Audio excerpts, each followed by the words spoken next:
Hello everyone, मैं रोशन sir आपका स्वागत करता हूं मैकेनिक्स ऑफ सॉलिड के क्लास में, जिसको हम लोग मॉस के सब्जेक्ट के नाम से जानते हैं। इसी का दूसरा नाम स्ट्रेंथ ऑफ मटेरियल है, जिसको हम लोग सॉम कहते हैं, और सिविल वाले स्टूडेंट इसको मैकेनिक्स ऑफ स्ट्रक्चर के नाम से जानते हैं। ठीक है, तो आज हम लोग यूनिट 1 में लेक्चर 4 को स्टार्ट करेंगे। इससे प्रीवियस लेक्चर में मैंने आपको लोड के बारे में बता दिया था, फिर लोड्स के टाइप्स के बारे में बता दिए थे, फिर हम लोग मैकेनिकल प्रॉपर्टीज ऑफ मटेरियल के बारे में बताए थे। तो जो भी बच्चा उस लेक्चर को नहीं देखे वो सबसे पहला प्रीवियस लेक्चर को देख लेंगे और उसके बाद इस सेशन को कंटिन्यू करेंगे।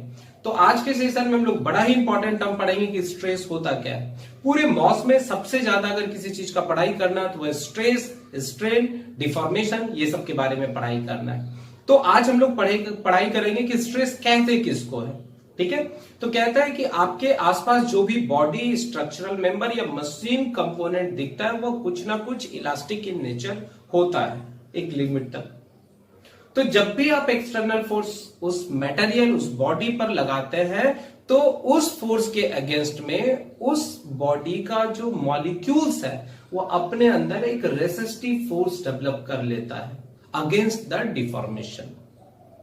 तो कहता है स्ट्रेस होता क्या है, तो एक यूनिट एरिया पर कितना रेसिस्टिव फोर्स डेवलप कोई मटेरियल करता है उसी को हम लोग स्ट्रेस कहते हैं।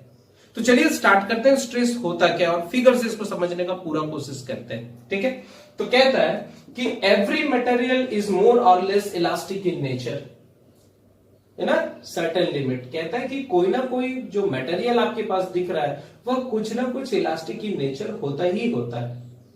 कहता है कि when some external force or system of force acting on a body, it undergoes some deformation, and when the body undergoes deformation, its molecules offer some resistance to deformation. This resistance to deformation per unit cross sectional area is known as stress. कहता है कि जब भी आप किसी भी body पर external force लगाते हैं डिफॉर्मेशन करने के लिए, तो उसका जो मॉलिक्यूल्स होता है वह उस डिफॉर्मेशन को रेसिस्ट करने के लिए एक रेसिस्टिव फोर्स लगा लेता है। तो एक यूनिट एरिया पर कितना रेसिस्टिव फोर्स उस मॉलिक्यूल्स के द्वारा डेवलप किया गया है, इसी को हम लोग क्या कहते हैं, स्ट्रेस कहते हैं। तो फिगर से इसको समझने का कोशिश करते हैं। आपके पास एक प्रिज्मेटिक बार है, ध्यान देंगे, एक हम लोग प्रिज्मेटिक बार ले लेते हैं। बार का मतलब छड़ होता है। ठीक है, आपको दो एग्जांपल से समझाने का कोशिश करते हैं जिससे आपको पूरा क्लियर कॉन्सेप्ट समझ में आ जाए। ठीक है, देखिए बेसिक है, अच्छे से समझेंगे तो पूरा क्लियर हो जाएगा। तो एक प्रिज्मेटिक बार ले लिए, ये आपका प्रिज्मेटिक बार हो गया। प्रिज्मेटिक बार अगर आपसे कोई पूछे कि होता क्या है तो आप बोलेंगे कि किसी भी छड़ का, किसी भी रॉड का अगर cross sectional area through out same रहेगा, मतलब पूरे लेंथ में जहां भी उसका क्रॉस सेक्शन काटेंगे तो उसका एरिया क्या रहेगा, कांस्टेंट रहेगा, यूनिफॉर्म रहेगा, तो ऐसे को क्या कहेंगे, प्रिज्मेटिक बार। जैसे ये अगर मार्कर हम ले लें तो इसका क्रॉस सेक्शनल एरिया ये है, पूरे लेंथ में आप नोटिस कर रहे हैं कि ये इसका क्रॉस सेक्शनल एरिया क्या है, जहां भी आप काट रहे हैं cross sectional area through out same है, तो ऐसे को हम लोग क्या कहेंगे, प्रिज्मेटिक बार। जैसे एग्जांपल के तौर पर अगर मान लीजिए आप घर बना रहे हैं तो उस पिलर में आपको छड़ देना है, छड़ को ही हम लोग बार कह रहे हैं। ठीक है, तो अगर बार आप 10 mm का यूज कर रहे हैं, 12 mm का यूज कर रहे हैं या 16 mm का यूज कर रहे हैं, आप अगर कहीं भी पूरे लेंथ में उसको काटेंगे तो हर जगह उसका डायमीटर क्या होगा, सेम होगा। तो वो जो छड़ है वो कैसा हो गया, प्रिज्मेटिक बार हो गया। तो आई थिंक आपको समझ में आ गया और प्रिज्मेटिक बार होता क्या है। तो जनरली ये प्रिज्मेटिक बार कोई भी जो है वह 3D रहता है, पर हम लोग क्या करते हैं 2D के रिस्पेक्ट में पढ़ते हैं, प्लेन के रिस्पेक्ट में पढ़ते हैं। तो ये कुछ इस तरह से होगा, क्लियर है, ये आपको दिख रहा होगा, इस तरह से होगा। और हम इसका 3D व्यू अगर बनाए तो कुछ आपको इस तरह से समझ में आएगा, ये देखिए। ठीक, अब क्या है, यहां पर आप कोई सेक्शन काट लो, ऐसे करके एक सेक्शन ले लो, मन में कि हम यहीं पर पढ़ाई करना चाहते, तो ये बहुत सारे मॉलिक्यूल से मिलके बना हुआ है, ध्यान देंगे, ये बहुत सारे मॉलिक्यूल से मिलके बना हुआ है। इधर लेफ्ट साइड में भी बहुत सारा मॉलिक्यूल्स है, as well as right side में भी बहुत सारा मॉलिक्यूल्स है, और हम इस पर एक्सटर्नल फोर्स लगा रहे हैं। ठीक है, एक एक्सटर्नल फोर्स P लगा रहे हैं, एक्सटर्नल फोर्स को हम लोग P से रिप्रेजेंट करेंगे। या W से रिप्रेजेंट करें।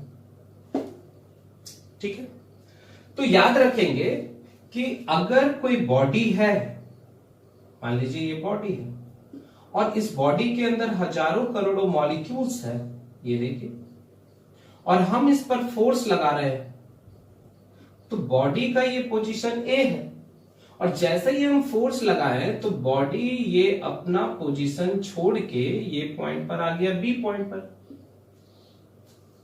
तो याद रखना है कि इस बॉडी का पोजीशन में चेंज आया है पर इसके मॉलिक्यूल्स में किसी तरह का चेंजिंग नहीं आया है, तो ये मैकेनिक्स ऑफ सॉलिड के अंदर नहीं आएगा।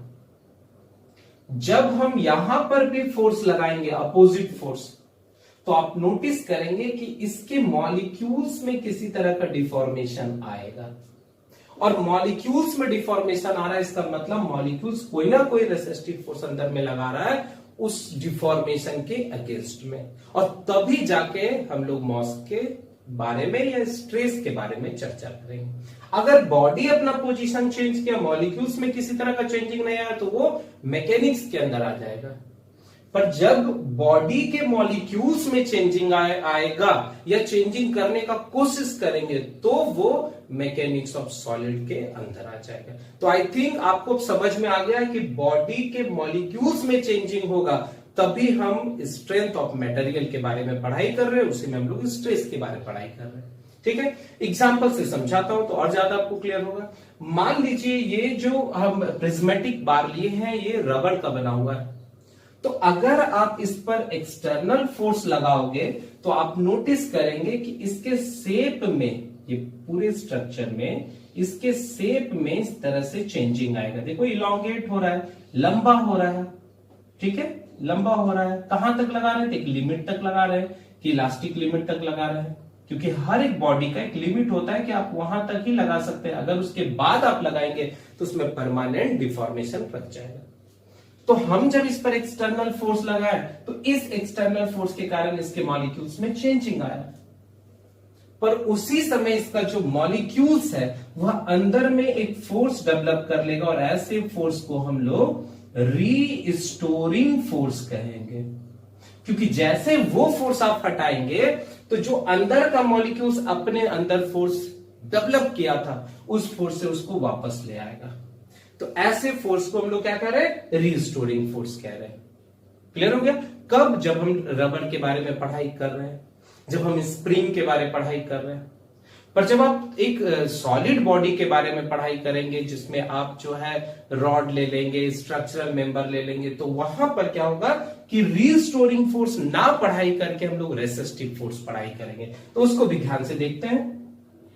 तो मेरे पास एक प्रिज्मेटिक बार है, ये देखिए एक प्रिज्मेटिक बार है, इस तरह से हम लोग ले लेते हैं, और इस प्रिज्मेटिक बार में हम लोग क्या कर रहे हैं? एक्सटर्नल फोर्स लगा रहे हैं, एक्सटर्नल फोर्स लगा रहे हैं। जैसे ही हम एक्सटर्नल फोर्स लगाएंगे तो आप नोटिस करेंगे कि इस एक्सटर्नल फोर्स के कारण इसके शेप में, इसके साइज में देखो चेंजिंग आ रहा है, क्योंकि ये इलास्टिक मेंबर है, कुछ ना कुछ चेंजिंग आएगा ही आएगा। ये देखिए इस तरह से चेंजिंग आ रहा है। और हम अगर इसका कोई सेक्शन को काट लेंगे कहीं भी, अब इस पूरे रॉड में कहीं भी एक सेक्शन काट लीजिए एक्स वाई करके, और जब इस सेक्शन का हम फ्री बॉडी डायग्राम बनाएंगे, ये देखिए इसका फ्री बॉडी डायग्राम बना रहे हैं। फ्री बॉडी डायग्राम कहने का मतलब होता है कि बॉडी को आप सिस्टम से अलग कर लीजिए और उस पर जितना भी फोर्सेस आपको दिख रहा है उसको अगर आप ड्रॉ कर देते हैं एरो के मदद से, तो उसको हम लोग क्या कहेंगे? फ्री बॉडी डायग्राम कहेंगे। तो यहां से मेरा ये देखिए फ्री बॉडी इसका बना लिए हैं, इस तरह से हम फ्री बॉडी बना लिए। ये लेफ्ट साइड राइट साइड हो गया। यहां देखिए ये अप्लाइड फोर्स है P, तो उसी के बराबर यहां इसका जो मॉलिक्यूल्स है वो अंदर में एक फोर्स जनरेट कर लिया है, और ऐसे फोर्स को हम लोग क्या कह रहे हैं? रेसिस्टिव फोर्स कह रहे हैं। ठीक है, रेसिस्टिव फोर्स कह रहे हैं। तो यहां जो फोर्स डेवलप हुआ इसको हम लोग कैपिटल R कह दें, और ऐसे फोर्स को हम लोग रेसिस्टिव फोर्स कह रहे हैं या रेसिस्टेंस कह रहे हैं। क्लियर? तो हम कह सकते हैं कि यहां से कि स्ट्रेस होता क्या है, तो ध्यान देंगे यहां पर हम कहेंगे स्ट्रेस बराबर रेसिस्टिव फोर्स। और ये रेसिस्टिव फोर्स कहां डेवलप हो रहा है? बॉडी के मॉलिक्यूल्स के अंदर, इंटरनल है। ये जो रेसिस्टिव फोर्स, ये कैसा फोर्स है? तो ये एक तरह का इंटरनल फोर्स है।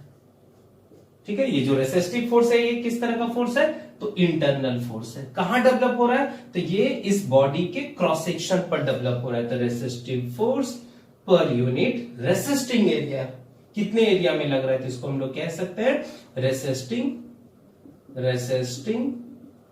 एरिया, या इस स्ट्रक्चर के अनुसार क्रॉस सेक्शनल एरिया।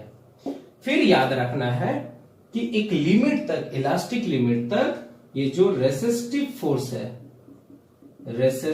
फोर्स है, इसका जो मैग्नीट्यूड होता है वो अप्लाइड फोर्स के बराबर होता है। तो अप्लाइड फोर्स को हम किस नाम से यहां पर जान रहे हैं?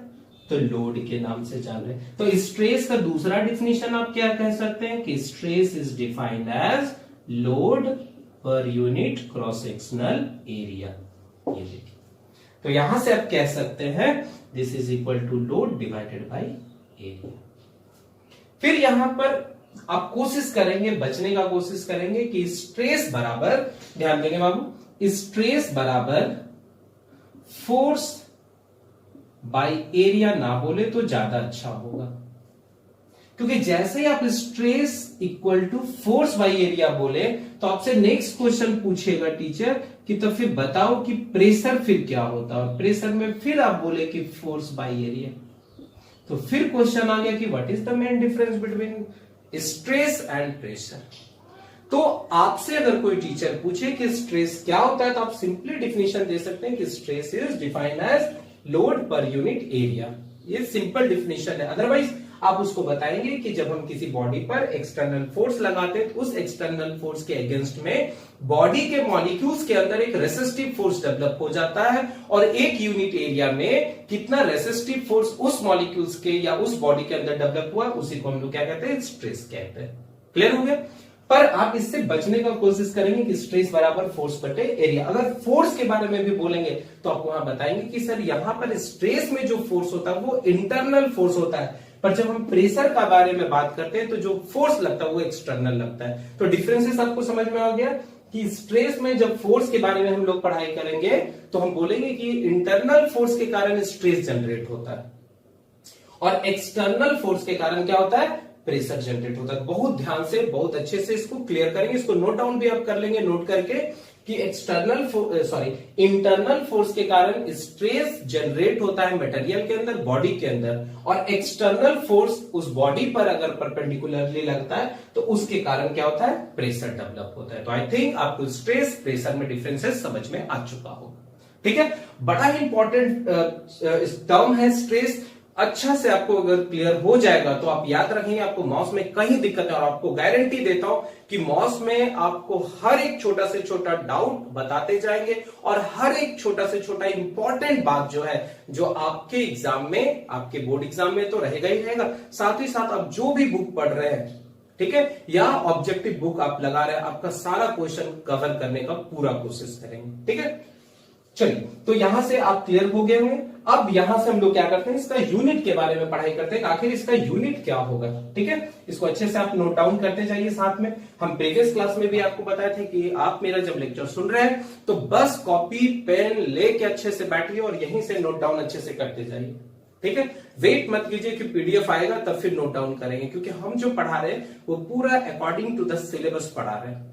हर एक सिलेबस में वो छोटा से छोटा बात को आपको डील करते हुए जा रहा हूं। ठीक है, चलिए, तब यहीं से हम लोग आ जाते हैं इसके यूनिट के बारे में कि यूनिट होता क्या है। ठीक है, तो आप देख पा रहे होंगे कि स्ट्रेस बराबर लोड बटे एरिया है, या अगर फोर्स बोल रहे हैं तो कौन सा फोर्स? इंटरनल फोर्स बटे एरिया। ठीक है, तो आप लोड का यूनिट जानते हो, तो यहां पर हम कह सकते हैं कि ऐसा यूनिट जो होगा वह क्या हो जाएगा? न्यूटन, और एरिया का यूनिट क्या हो गया? Meter square. तो पहला यूनिट क्या हो गया? न्यूटन मीटर स्क्वायर हो गया। इसी को हम लोग पास्कल भी कह सकते हैं, पीए। क्लियर हो गया? तो ये पहला आपका यूनिट हो गया। दूसरा आप यहां पर यूनिट लिख सकते हैं, अगर एमकेएस यूनिट का बात किया, मीटर किलोग्राम सेकंड, अगर एमकेएस यूनिट के बारे में बात किया तो याद रखना है लोड का जो यूनिट हो जाएगा वह केजीएफ हो जाएगा, किलोग्राम फोर्स, और एरिया है तो मीटर स्क्वायर लिख देंगे। अगर एरिया सेंटीमीटर दिया तो केजीएफ सेंटीमीटर स्क्वायर लिख देंगे। अगर हम लोग तीसरा यूनिट आ गए जिसमें हम लोग सीजीएस यूनिट के बारे में चर्चा करें, तो सीजीएस यूनिट में तो ये हो जाएगा डाइन पर सेंटीमीटर स्क्वायर। क्लियर हो रहा है? तो यहां से आप यूनिट अच्छा रखेंगे क्योंकि ऑब्जेक्टिव में डायरेक्ट एक क्वेश्चन जो है वह आपका डायरेक्ट यूनिट पर बेस्ड आ जाता है। इसको हटा रहा हूं, अच्छे से आप नोट कर लेंगे और यूनिट को और क्लियर करते हैं, और फिर हम लोग पढ़ेंगे कि टाइप्स ऑफ स्ट्रेसेस क्या क्या होता है। ठीक है, तो यहां से हम लोग आगे बढ़ते हैं। अब यहां पर आ जाएंगे हायर यूनिट में, हायर यूनिट। ठीक है, हायर यूनिट में सबसे पहला आ जाएंगे तो ये हो जाएगा किलो पास्कल, जिसको हम लोग कैपिटल के पी ए लिखेंगे, किलो पास्कल। ठीक है, किलो वर्ड जहां भी लिखा रहेगा तो समझ जाना है 10 टू द पावर 3 हो जाएगा, और पास्कल लिखा हुआ है तब पी ए, और इसी को आप लिख सकते हैं 10 टू द पावर 3 न्यूटन पर मीटर स्क्वायर। क्लियर है? नेक्स्ट आ जाएंगे मेगा पास्कल, मेगा पास्कल। इसको अच्छे से आप नोट कर लेंगे क्योंकि यहीं से क्वेश्चन न्यूमेरिकल जो है इसी यूनिट पर रहेगा। ठीक है, जहां मेगा लिखा रहेगा तो इसको क्या कर देंगे 10 टू द पावर 6 पास्कल, और ये हो जाएगा 10 टू द पावर 6 न्यूटन पर मीटर स्क्वायर। ठीक है, एक चीज और याद रखेंगे कि 1 मीटर बराबर 1000 mm होता है। करेक्ट? तो अगर हम बोले कि 1 मीटर स्क्वायर तो आप यहां बोले वो 10 to the power 6 mm square. देख लीजिए अच्छे से, तो हम कह सकते हैं कि 1 मेगा पास्कल बराबर, ध्यान देंगे, 10 टू द पावर 6 न्यूटन पर मीटर स्क्वायर, और 1 मीटर को हम लिख सकते हैं 10 टू द पावर 6, तो 10 टू द पावर 6 न्यूटन और 10 to the power 6 mm square. तो यहां से 10 to the power 6 10 to the power 6 cut गया तो कितना हो गया 1 न्यूटन पर mm स्क्वायर। तो आप इसको अच्छे से एकदम याद कर लेंगे। ठीक है, इसको आप बहुत अच्छे से याद कर लेंगे क्योंकि यहां से जो है डायरेक्ट आपका यूनिट कन्वर्सन से आप बच जाएंगे, और जहां जहां हम आपको बता रहे हैं कि ये टर्म इंपॉर्टेंट है उसको एकदम घोट जाइए। ठीक है, तो यहां से आप क्या कर सकते हैं, यहां से आप नोट डाउन करके इसको घेर लेंगे, 1 मेगा पास्कल बराबर 1 न्यूटन पर mm स्क्वायर। तो डायरेक्ट आपको न्यूमेरिकल बनाने में बहुत मदद मिलेगा क्योंकि मैक्सिमम जो न्यूमेरिकल्स हम लोग बनाएंगे उसका जो यूनिट होगा वह mm में ही रहेगा। तो आपको कन्वर्सन करने से बचेंगे, अदरवाइज हम यहां पर सारा प्रोसेस सिखा दिए हैं कि मेगा का मतलब 10 टू द पावर 6 है, न्यूटन पर मीटर स्क्वायर, और इसको कन्वर्ट करके इतना है। तो आप इसको अच्छे से घेर लेंगे कि 1 मेगा पास्कल बराबर इतना होता है। तीसरा आ जाएंगे गीगा पास्कल, गीगा पास्कल। ठीक है, इसको जीपीए कहते हैं, जीपीए कहते हैं। ठीक है, और ये हो जाता है आपका 10 टू द पावर 9 पास्कल, और 10 टू द पावर 9 पास्कल का मतलब न्यूटन मीटर स्क्वायर। तो अभी आप देखे हो कि 1 मीटर स्क्वायर बराबर कितना 10 to the power 6 mm square. तो आप लिख सकते हो 1 जीपीए बराबर 10 टू द पावर 9 क्या चीज में, न्यूटन पर मीटर स्क्वायर, और इसको आप कन्वर्ट करके लिख सकते हो 10 to the power 9 newton 10 to the power 6 mm square. तो यहां से कट के क्या आ जाएगा 1 गीगा पास्कल बराबर, देखो कट जाएगा तो 10 to the power 3 newton mm square. इसको भी आप घोट जाएंगे, एकदम पूरा रट जाएंगे। जहां जहां आपको बता रहा हूं कि ये बड़ा इंपॉर्टेंट है, एकदम आंख मूंद के विश्वास कीजिएगा बच्चा, क्योंकि वहां से आपका समय हमको बचाना है। ठीक है, तो 1 मेगा पास्कल बराबर 1 न्यूटन mm स्क्वायर और 1 गीगा पास्कल बराबर 10 to the power 3 newton mm square. तो आई थिंक आपको यूनिट भी समझ में आ चुका होगा। ठीक है, अब याद रखना है कि स्ट्रेस क्या होता है, कैसा क्वांटिटी होता है, तो ये बड़ा इंपॉर्टेंट हो गया। तो स्ट्रेस अगर ऑब्जेक्टिव में क्वेश्चन आएगा तो स्ट्रेस कैसा क्वांटिटी होता है, अगर आपको ऑप्शन रहेगा कि स्केलर होता है कि वेक्टर होता है कि टेंसर होता है कि ऑल ऑफ द अबव होता है, तो आप वहां पर कैसा क्वांटिटी मारेंगे, टेंसर क्वांटिटी। ठीक है, तो स्ट्रेस कैसा क्वांटिटी आ गया, टेंसर क्वांटिटी। और कौन से ऑर्डर का है, तो याद रखेंगे कि स्ट्रेस जो है वह सेकेंड ऑर्डर का टेंसर क्वांटिटी है। ठीक है, तो सबसे पहला तो क्लियर करना है कि सर टेंसर हम कहेंगे किसको। देखिए, तीन तरह का क्वांटिटी, आप जब फिजिकल क्वांटिटी के बारे में पढ़ाई कर रहे थे तो आपको याद था कि फिजिकल क्वांटिटी का मतलब था कि ऐसा क्वांटिटी जिसको डायरेक्ट या इनडायरेक्ट मेजर किया जाता है उसको हम लोग फिजिकल क्वांटिटी कहते हैं।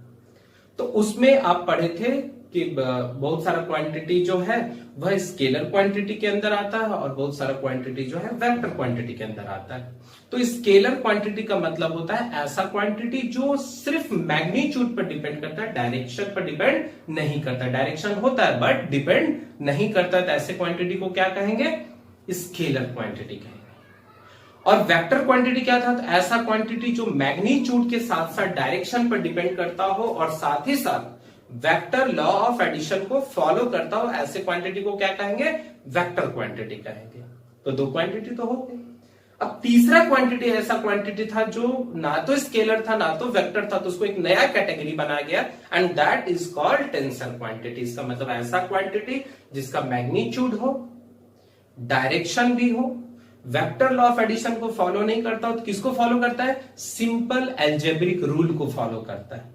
सिंपल एल्जेब्रिक रूल कहने का मतलब है कि अगर 20 मेगापास्कल का स्ट्रेस है प्लस 30 मेगापास्कल का स्ट्रेस है तो ये हो गया 50 मेगापास्कल, तो इसको कहते हैं वेक्टर लॉ ऑफ एडिशन। नहीं कहेंगे इसको, किसको कहेंगे, एल्जेब्रिक लॉ ऑफ एडिशन। इसका मतलब ये एल्जेब्रे का सिंपल रूल को ओबे करता है। तो टेंसर क्वांटिटी क्या हो गया, ऐसा क्वांटिटी जिसके पास मैग्नीट्यूड हो, डायरेक्शन हो और एल्जेब्रिक रूल से जोड़ा जाता हो, वेक्टर रूल से नहीं, एल्जेब्रिक रूल से जोड़ा। एल्जेब्रिक रूल यहां सामने दिख रहा है, तो ऐसे क्वांटिटी को टेंसर क्वांटिटी कहेंगे। तो आई थिंक टेंसर आपको समझ में आ चुका। अब क्या बताऊं कि स्ट्रेस कैसा है, तो सेकेंड ऑर्डर का टेंसर है। ध्यान देंगे, स्ट्रेस कैसा है, सेकेंड ऑर्डर का tensor quantity. Second order quantity कहने का मतलब होता है कि ऐसा क्वांटिटी जिसमें 3 पैरामीटर उसका पूरा डिस्क्रिप्शन देता हो, उसके बारे में पूरा बताता हो। तो 3 पैरामीटर के मदद से अगर किसी का पूरा कैरेक्टर पता चलता हो तो उसको हम लोग कहेंगे सेकेंड ऑर्डर टेंसर क्वांटिटी। अगर 2 पैरामीटर के मदद से पता चलता हो उसका कैरेक्टर, उसका प्रॉपर्टीज, तो उसको कहेंगे first order tensor quantity. Clear हो रहा है। तो सेकेंड ऑर्डर कहने का मतलब है, आप यहां फिगर से देखेंगे कि मान लीजिए आपके पास एक मेंबर है, ठीक है, एक बॉडी है, उस स्ट्रक्चर में एक छोटा सा टुकड़ा ले लिए, मेंबर ले लिए, और हम क्या कर रहे हैं, इस पर फोर्स लगा रहे हैं। क्लियर है, इस पर फोर्स लगा रहे हैं, या इस फोर्स के कारण इस मटेरियल में स्ट्रेस जनरेट हो रहा है, ये स्ट्रेस जनरेट हो रहा है। तो मान लेते हैं कि स्ट्रेस इस सेक्शन पर जनरेट हो रहा है, तो इस स्ट्रेस का जो मैग्नीट्यूड है, इस स्ट्रेस को हम लोग सिग्मा से रिप्रेजेंट करते हैं, और इसका जो मैग्नीट्यूड है मान लेता हूं कि 20 मेगापास्कल है। तो ये जो 20 मेगापास्कल है ये क्या हो गया, इसका मैग्नीट्यूड हो गया। क्या हो गया बाबू, मैग्नीट्यूड हो गया। मैग्नीट्यूड कहने का क्या मतलब होता है, ध्यान देंगे, मैग्नीट्यूड कहने का क्या मतलब होता है कि किसको हम मैग्नीट्यूड कहेंगे।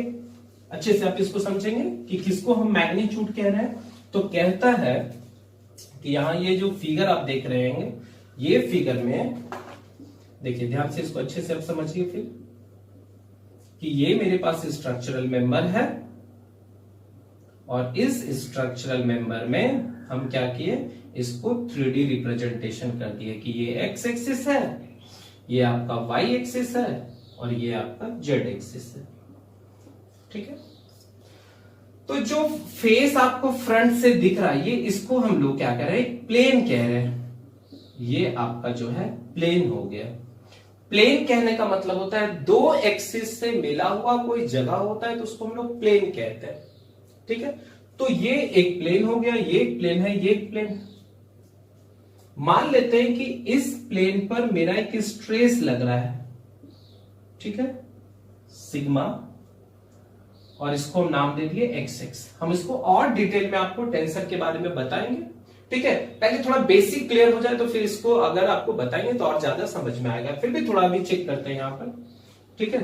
तो ये मेरा सिग्मा एक्स एक्स है। क्या बोले, स्ट्रेस को किससे रिप्रेजेंट करते हैं, सिग्मा, सिग्मा से रिप्रेजेंट करते हैं, ठीक है। तो यहां पर क्या है, ये आप दिख रहा है कि ये एक प्लेन है, ये एक प्लेन हो गया। और ये प्लेन कौन सा प्लेन है, तो ये देखो, ये वाई एक्सिस दिख रहा है, वाई एक्सिस, क्योंकि ये आपका वाई के पैरेलल है, और ये जेड है क्योंकि जेड के पैरेलल है। तो ये जो प्लेन है इसको हम लोग कहेंगे वाई जेड प्लेन। समझ में आ रहा है, नहीं तो इसी का दूसरा नाम हो जाएगा एक्स फेस, क्योंकि एक्स दिशा में इसका फेस है। तो प्लेन या तो हम इसको कहेंगे वाई जेड प्लेन, और नहीं तो क्या कहेंगे, एक्स फेस, ठीक है।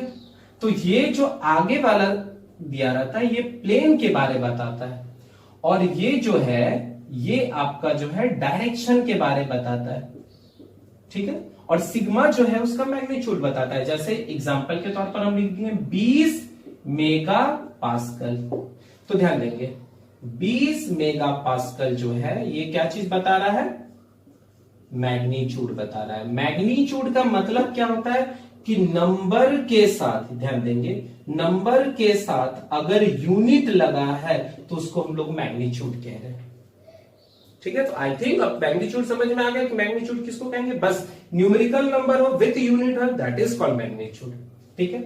तो 20 मेगा पास्कल मैग्नीट्यूड हो गया। तो देखो स्ट्रेस से पहला क्या बताया, मैग्नीट्यूड के बारे में बताया। दूसरा किधर लग रहा है, तो दिखाया कि एक्स डायरेक्शन में लग रहा है। फिर किधर बताया, कौन से प्लेन में लग रहा है, तो ये भी बता दिया कि एक्स फेस पर लग रहा है या वाई जेड के प्लेन पर लग रहा है। तो 3 क्वांटिटी है, देखिएगा ध्यान से, 3 पैरामीटर है, मैग्नीट्यूड, डायरेक्शन और प्लेन।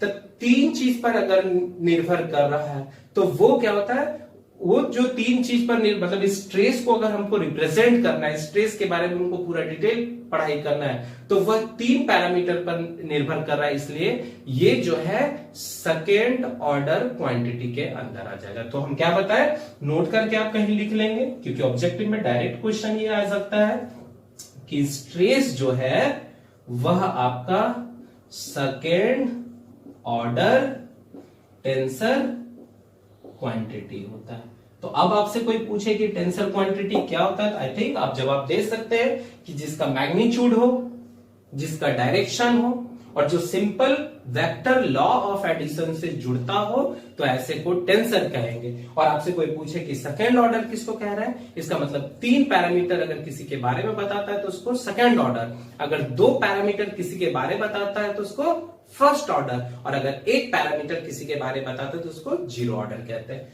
तो आई थिंक आपको स्ट्रेसेस का धीरे धीरे कुछ नॉलेज हो रहा है, ठीक है। तो अब हम लोग आगे बढ़ते हैं और पढ़ेंगे टाइप्स ऑफ स्ट्रेस, ठीक है। चलिए हम लोग क्या करेंगे, क्लासिफिकेशन ऑफ स्ट्रेस करेंगे, कि स्ट्रेस का क्लासिफिकेशन या उसके टाइप्स को हम कैसे बता सकते हैं। तो स्ट्रेस जो है वह लोड और एरिया के हिसाब से जो है वह क्लासिफाइड हो जाता है।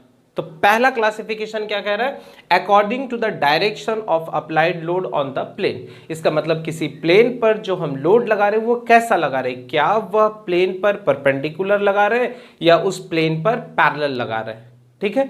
तो उसमें पहला पढ़ना है सिंपल स्ट्रेस और डायरेक्ट स्ट्रेस। सिंपल स्ट्रेस और डायरेक्ट स्ट्रेस का मतलब होता है कि जिधर आप फोर्स लगा रहे हैं उसी के डायरेक्शन में जो स्ट्रेसेस जनरेट हो रहा है, that is called simple stress और डायरेक्ट स्ट्रेस। और ये जो सिंपल स्ट्रेस है या डायरेक्ट स्ट्रेस, ये भी 3 भाग में बढ़ जाता है। पहला को कहते हैं टेंसाइल स्ट्रेस, जिसको सिग्मा टी से हम लोग जानते हैं कि अगर कोई आपके पास स्ट्रक्चरल मेंबर है, कोई बार है, कोई छड़ है, और उस पर आप जो लोड लगा रहे हैं वह बाहर की ओर लगा रहे हैं, तो ऐसे फोर्स को टेंसाइल फोर्स कहते हैं।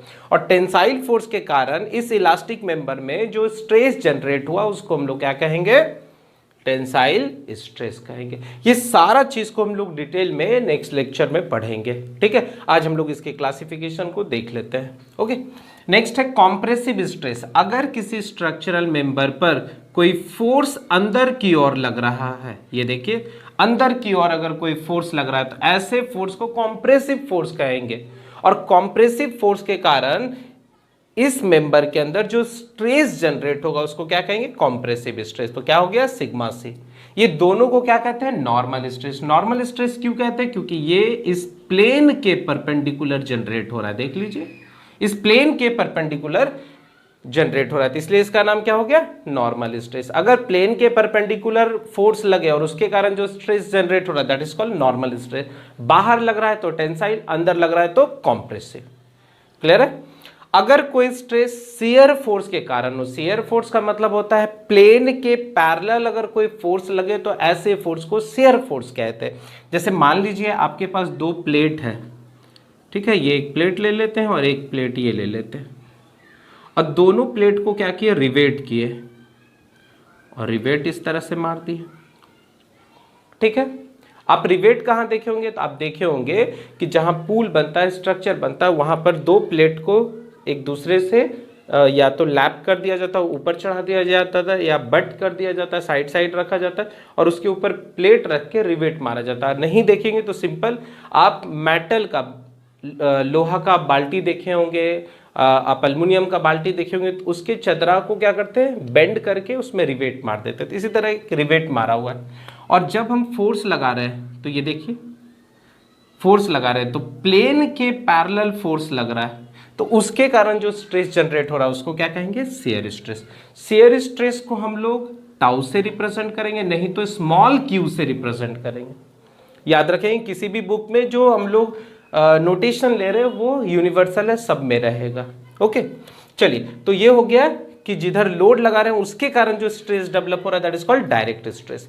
अब according to the direction of applied load में फिर दूसरा क्या है, इनडायरेक्ट स्ट्रेस। इनडायरेक्ट में क्या हो जाएगा, बेंडिंग स्ट्रेस हो जाएगा। जैसे मान लीजिए ये कोई स्ट्रक्चरल मेंबर है, यहां सपोर्ट दिया हुआ है, यहां सपोर्ट दिया हुआ है, और इस पर हम लोड ऐसे लगा रहे हैं, तो इस लोड के कारण हो सकता है स्ट्रक्चरल मेंबर मेरा इस तरह से कुछ बेंड कर जाए।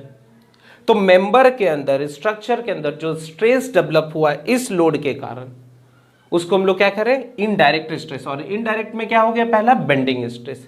देखिए जिधर लोड लगा रहे उसी के डायरेक्शन में स्ट्रेस जनरेट हो रहा है तो बेंडिंग, सॉरी उसी के डायरेक्शन में क्या हो रहा है, तो वो हो जा रहा है आपका डायरेक्ट स्ट्रेस या सिंपल स्ट्रेस। रिपीट कर रहे हैं, जिधर लोड लगा रहे हैं उसी के डायरेक्शन में जो स्ट्रेस जनरेट हो रहा है उसको हम लोग क्या कर रहे हैं, डायरेक्ट स्ट्रेस कर रहे हैं या सिंपल स्ट्रेस कह रहे हैं। पर लोड हम इस डायरेक्शन में लगा रहे हैं और स्ट्रेसेस जो मेरा जनरेट हो रहा है ये इस डायरेक्शन में स्ट्रेसेस जनरेट हो रहा है, तो ऐसे को क्या कहते हैं, इनडायरेक्ट स्ट्रेस। और लोड लगाने के कारण स्ट्रक्चर अगर बेंड कर रहा है, उस बेंडिंग को रेसिस्ट करने के लिए स्ट्रक्चरल मेंबर जो स्ट्रेस जनरेट कर रहा है उसको क्या कहेंगे, बेंडिंग स्ट्रेस।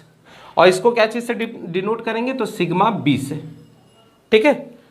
नेक्स्ट आ जाएंगे टॉर्सनल स्ट्रेस। टॉर्सनल स्ट्रेस का मतलब होता है कि अगर आपके पास कोई शाफ्ट है, शाफ्ट का मतलब होता है सर्कुलर मेंबर जो अपने एक्सिस पर घूमता है। तो मान लीजिए आपके पास इस तरह से एक शाफ्ट है, ठीक है, और इस शाफ्ट को पकड़ के हम यहाँ पर ऐंठ रहे हैं, मेरा हाथ पकड़ के आप इसको ऐसे करके ऐंठ रहे हो, तो फोर्स आप लगा रहे हो इस तरह से इसको ऐंठने के लिए, तो मेरा जो बॉडी है, जो मेरा हाथ है, इसको रेसिस्ट कर रहा है ट्विस्टिंग को, है ना, अपने आप को ट्विस्ट होने से, ऐंठाने से रोक रहा है। तो उसके कारण जो स्ट्रेस जनरेट हो रहा है उसको हम लोग क्या कहेंगे, टॉर्सनल स्ट्रेस। और टॉर्सनल स्ट्रेस को क्या चीज से रिप्रेजेंट करेंगे, टाउ एस से, ठीक है। ये सारा डिटेल बताऊंगा आपको, ये तो चैप्टर बन जाता है, बेंडिंग स्ट्रेस एक चैप्टर बनेगा, टॉर्सनल स्ट्रेस एक चैप्टर बनेगा, तो उसमें डिटेल बढ़ाएंगे। फिर नेक्स्ट है कंबाइंड स्ट्रेस। कंबाइंड स्ट्रेस का मतलब डायरेक्ट स्ट्रेस भी लग रहा है और बेंडिंग स्ट्रेस। जैसे मान लीजिए आपके पास कोई कॉलम है, कोई पिलर है, इस तरह से कोई स्ट्रक्चर अगर वर्टिकल है, कोई स्ट्रक्चर अगर वर्टिकल है तो उसको हम लोग क्या कहेंगे, कॉलम कहेंगे। और यहाँ पर ये देखिए ऐसे करके एक्सिस बना दिए, तो अगर कोई लोड इस एक्सिस से होते हुए जा रहा है तो ऐसे लोड को डायरेक्ट लोड कहेंगे। पर अगर ये लोड कुछ दूर हट के लग रहा है, ऐसे करके लग रहा है, तो ऐसे लोड को इसेंट्रिक लोड कहेंगे। कौन सा लोड कहेंगे? इसेंट्रिक लोड कहेंगे। तो उस इसेंट्रिक लोड के कारण इस मेंबर में आपका जो है डायरेक्ट स्ट्रेस भी जनरेट होगा और दूसरा क्या हो जाएगा? बेंडिंग स्ट्रेस भी जनरेट होगा। तो एक साथ इस मेंबर में डायरेक्ट हो रहा है कॉम्प्रेसिव स्ट्रेस और बेंडिंग स्ट्रेस हो रहा है, इसलिए इसको क्या कह रहे हैं? Combined stress. तो समझ में आ गया कंबाइंड स्ट्रेस किसको कह रहे हैं? कि स्ट्रक्चर पर एक लोड के कारण अगर दो तरह का स्ट्रेसेस या उससे ज्यादा स्ट्रेसेस जनरेट होता है तो उसको क्या कहेंगे? कंबाइंड। तो यही लिखा हुआ है, any possible combination of type 1 और टाइप 2। ठीक है, ये भी क्या करना है? कंबाइंड स्ट्रेसेस एक अलग चैप्टर है, उसमें हम लोग को पढ़ना है। ओके, और लास्ट आ जाते हैं according to the cross sectional area. Cross sectional area के आधार पर हम स्ट्रेस को कैसे कैटेगराइज कर सकते हैं? तो उसमें सबसे पहला है इंजीनियरिंग स्ट्रेस, या इसी का दूसरा नाम नॉर्मल स्ट्रेस। अब पहले ही पढ़े हैं, अभी बता रहा था कि स्ट्रेस बराबर लोड बाई एरिया। ठीक है, तो मान लीजिए ये स्ट्रक्चरल मेंबर है, इस पर आप लोड लगा रहे हैं P, तो अगर इसके ओरिजिनल क्रॉस सेक्शनल एरिया को लेंगे, लोड आप लगा रहे हो शुरुआती इस स्पेसिमेन का मतलब होता है जिस पर हम टेस्ट करते हैं उसको स्पेसिमेन कहते हैं। तो अगर इस स्पेसिमेन पर आप लोड लगा रहे हो तो पहले इसका एरिया निकाल लो। आप मान लो इस पर लोड लगाया है 50 न्यूटन का, तो 50 न्यूटन यहां ले लो, और एरिया इनिशियली कितना था उससे अगर डिवाइड कर दिए तो जो स्ट्रेस जनरेट हो रहा है मटेरियल में उसको हम लोग क्या करें? इंजीनियरिंग स्ट्रेस, नहीं तो नॉर्मल स्ट्रेस।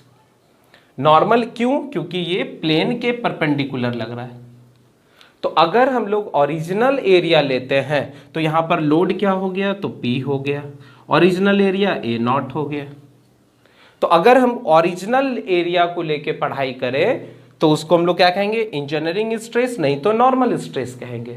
और अगर हम लोग एक्चुअल एरिया को लेके कहें कि हम 50 न्यूटन का लोड लगाएं और उस 50 न्यूटन में उसका एरिया या तो बढ़ेगा या तो घटेगा, तो एक्चुअल एरिया को लेके अगर हम पढ़ाई करें तो उसको हम लोग ट्रू स्ट्रेस कहेंगे, एक्चुअल स्ट्रेस कहेंगे, नहीं तो इनस्टेंटेनियस स्ट्रेस कहेंगे। इसका मतलब है कि जब हम यहाँ पर ट्रू स्ट्रेसेस के बारे में पढ़ाई करेंगे, ध्यान देंगे, जब यहाँ पर हम पढ़ाई करेंगे तो हम क्या कहेंगे? P divided by A0। A0 क्या? सॉरी,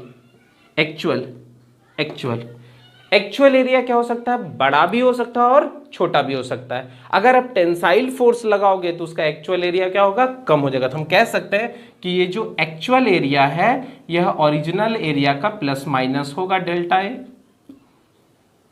ठीक है, इसका मतलब है कि अगर आप टेंसाइल फोर्स लगाओगे तो एरिया, क्रॉस सेक्शनल एरिया में चेंजिंग आएगा, अगर कॉम्प्रेसिव लगाओगे तो वो प्लस हो जाएगा। तो जब टेंसाइल लगाओगे तो ये माइनस लेना है और जब कॉम्प्रेसिव लगाओगे तो प्लस लेना है। ठीक है, तो आई थिंक आपको ये पूरा का पूरा जो है समझ में आ रहा होगा कि कैसे क्लासिफिकेशन करेंगे। फिर नेक्स्ट लेक्चर में जब आपको इसका डिटेल पूरा पढ़ाएंगे तो फिर ज्यादा से ज्यादा उसको समझाने का कोशिश करेंगे। तो ठीक है, आज के लिए बस हम इतना ही रहने देते हैं। नेक्स्ट लेक्चर में हम लोग यहां से डायरेक्ट स्टार्ट करेंगे, डायरेक्ट स्ट्रेसेस से, जिसमें कि टेंसाइल स्ट्रेस होगा, और फिर उसी बेसिस पर न्यूमेरिकल्स भी स्टार्ट कर देंगे। ठीक है, तो आज के लिए बस इतना ही रहने देता हूं। आप लोग मन लगा के पढ़ते रहिए और अच्छे से नोट डाउन करते रहिए। ठीक है, थैंक यू।